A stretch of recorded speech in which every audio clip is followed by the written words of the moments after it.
Sosok wanita yang bergentayangan dan meneror para santri, khususnya santriwati, sampai mereka ketakutan dan melaporkan kejadian mengerikan itu kepada ustazahnya.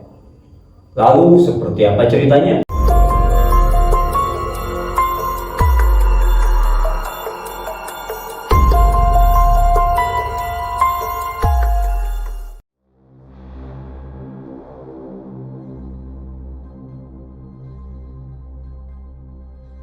Assalamualaikum warahmatullahi wabarakatuh. Balik lagi bareng gue Fikri Taufik di Rumah Gudang Misteri. Kali ini gue akan menceritakan sebuah cerita yang dikirimkan oleh, sebut saja bernama Laila. Dia dan teman-temannya diteror oleh sosok wanita yang bergentayangan dan meneror para santri, khususnya santriwati, sampai mereka ketakutan dan melaporkan kejadian mengerikan itu kepada ustazahnya. Lalu seperti apa ceritanya? Jangan lupa like, comment, dan subscribe channelnya Rumah Gudang Misteri. Dan kalau misalnya kalian mempunyai cerita horor ataupun ingin menjadi narasumber di Rumah Gudang Misteri, bisa DM ke Rumah Gudang Misteri, ke Instagramnya Rumah Gudang Misteri di rumahgudangmisteri.official. Tanpa berlama waktu, kita masuk ke ceritanya. Jangan dilanjutkan kalau kamu penakut. Malam itu, bulan sabit memancarkan cahaya redup di atas pesantren.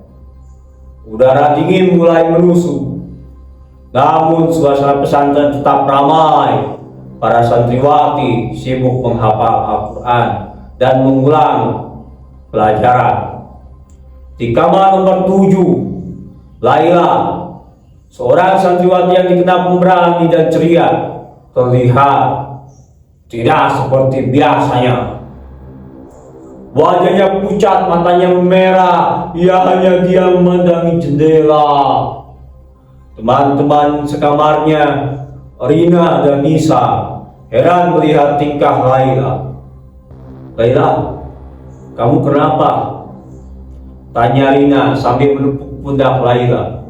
Laila hanya menoleh dan menggelengkan kepala. Malam semakin larut. Satu persatu santriwati mulai terlelap. Namun Laila tidak bisa tidur. Ia merasa ada yang aneh sejak sore. Ia merasa diikuti. Tepat pukul 2 pagi, saat seluruh santri sudah terlelap, tiba-tiba terdengar suara tangisan dari kamar mandi. Laila terkejut. Ia memutuskan untuk melihat apa yang terjadi. Ia berjalan perlahan ke kamar mandi. Saat ia sampai di depan kamar mandi, suara tangisan itu menghilang. Laila menghela napas lega. Namun saat ia berbalik, ia melihat bayangan putih melintas di depannya. Bayangan itu tinggi dan kurus, rambutnya panjang terurai. Laila terpaku, ia tidak bisa bergerak. Bayangan itu berhenti di depan pintu kamar nomor 7. Pintu itu terbuka perlahan dan bayangan itu masuk ke dalam. Laila langsung berlari ke kamarnya. Ia membangunkan Rina dan Nisa. Rina, Nis, ada hantu, bisik Laila.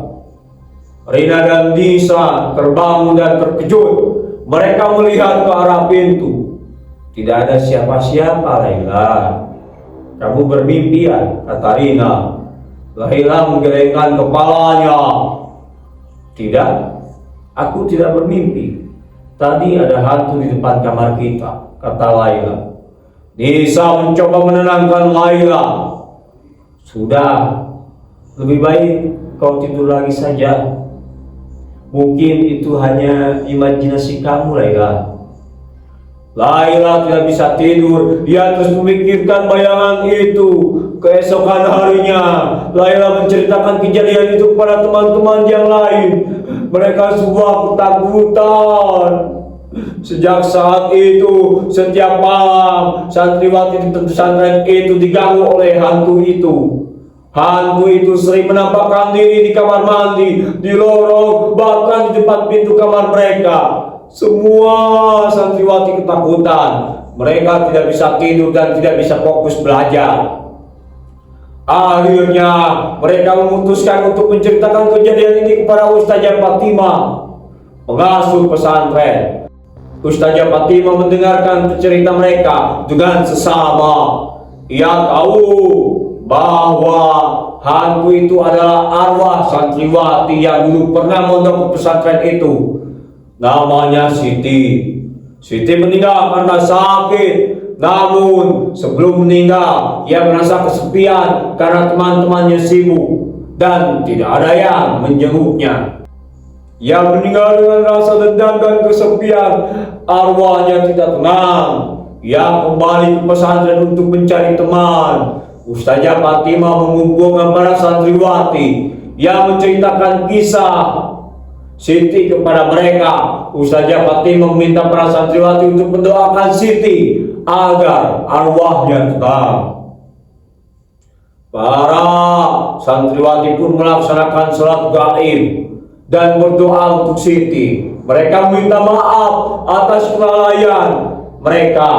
Mereka berjanji akan lebih peduli satu sama lain dan tidak akan mengulangi kesalahan yang sama.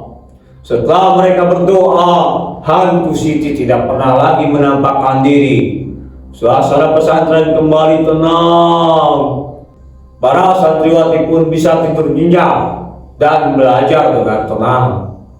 Dari cerita ini, mereka belajar bahwa kepedulian dan kasih sayang itu sangat penting. Mereka juga belajar bahwa setiap orang berhak mendapatkan perlakuan baik, bahkan di saat-saat terakhir. Oke teman-teman, segitu saja cerita di episode kali ini. Percaya atau tidak itu hak kalian, dan seseram apapun pengalaman horor kita akan lebih seram kalau kita tidak punya uang. Assalamualaikum warahmatullahi wabarakatuh. Sampurasun.